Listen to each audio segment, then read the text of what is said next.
Hari ini saya bawa kamu semua jalan-jalan melihat suasana sebuah tamu yang cukup menarik di Sikuati. Sekarang saya masih berada dalam kereta, dalam perjalanan menuju ke tamu Sikuati. Nanti kita turun dan sama-sama tengok apa yang ada di sini, apa yang dijual, dan bagaimana suasana tamu ini. Kalau kamu suka melihat suasana pekan-pekan dan tamu-tamu yang ada di Sabah, jangan lupa ikuti video ini sampai habis. Nah, sekarang saya sudah sampai di tamu Sikuati. Mari kita turun dan kita jalan-jalan tengok keadaan di sini. Apa yang menarik tentang tamu seperti ini ialah kita boleh melihat kehidupan masyarakat secara lebih dekat. Pengunjung yang datang pun terdiri daripada pelbagai bangsa dan latar belakang. Ada yang datang membeli barang keperluan harian, ada yang datang mencari makanan, ada yang membeli hasil kampung, dan ada juga yang sekadar berjalan-jalan melihat suasana tamu. Di sekitar kawasan tamu ini juga terdapat pelbagai kemudahan dan kedai. Ada kedai runcit, restoran, kedai DIY, dan juga bataras. Menariknya, di tengah-tengah kawasan kedai ini juga terdapat balai polis. Jadi kawasan Sikuati ini bukan hanya menjadi tempat orang datang membeli belah, tetapi memang menjadi salah satu kawasan tumpuan masyarakat setempat. Sekarang kita masuk pula ke bahagian jualan tamu. Di sinilah kita boleh nampak macam-macam jenis barangan yang dijual. Kalau datang ke tamu, memang perkara yang paling menarik ialah melihat hasil jualan yang dibawa oleh peniaga dan penduduk setempat. Ada makanan laut seperti ikan dan pelbagai hasil laut yang lain.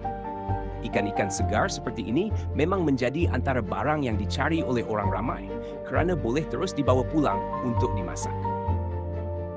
Selain hasil laut, sayur kampung pun banyak dijual di sini. Bermacam-macam jenis sayur dan hasil kampung boleh kita lihat. Inilah antara keistimewaan tamu-tamu di Sabah. Kita bukan hanya melihat barang yang dijual di kedai, tetapi kita juga dapat melihat hasil yang datang terus daripada masyarakat dan kawasan sekitar. Kalau sudah sampai tamu, memang tidak lengkap kalau tidak mencari kuih muih. Di sini pun ada pelbagai jenis kuih yang boleh dipilih. Ada yang sesuai untuk sarapan, ada yang boleh dibawa balik untuk keluarga, dan ada juga yang memang sedap dimakan sambil berjalan-jalan. Bukan itu saja, bau makanan yang dipanggang pun mula menarik perhatian. Di sini ada juga jualan panggang-panggang, termasuk sayap ayam yang sedang dibakar. Kalau sudah nampak sayap ayam dipanggang begini, memang boleh buat kita tiba-tiba rasa lapar. Bagi yang mencari pakaian atau kain pula, jangan risau. Ada juga peniaga yang menjual kain dan pelbagai barangan lain. Memang banyak pilihan yang boleh kita jumpa di tamu ini.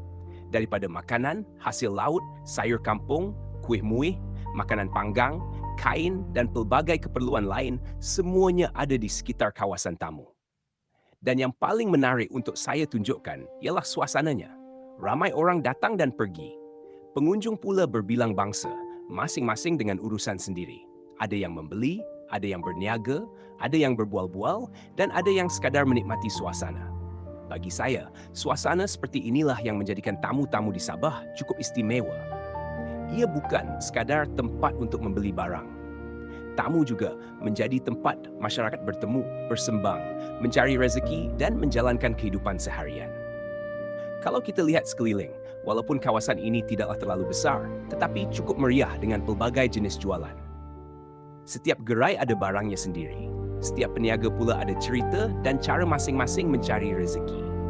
Dan inilah yang saya mahu kongsikan dalam video hari ini, supaya kamu yang berada jauh pun dapat sama-sama melihat suasana tamu Sikuati. Jadi, itulah sedikit suasana saya jalan-jalan di tamu Sikuati hari ini. Daripada suasana kedai-kedai, pengunjung yang berbilang bangsa, hasil laut, sayur kampung, kuih muih, makanan panggang, kain, dan bermacam-macam lagi jualan. Semuanya memberikan suasana tersendiri kepada tamu ini. Kalau kamu pernah datang ke tamu Sikuati, bolehlah kongsikan pengalaman kamu di ruangan komen. Dan kalau kamu suka video seperti ini yang membawa kamu jalan-jalan melihat pekan, tamu, dan kehidupan masyarakat di Sabah, jangan lupa follow saya. Terima kasih sudah menonton sampai habis. Kita jumpa lagi dalam video jalan-jalan saya yang seterusnya.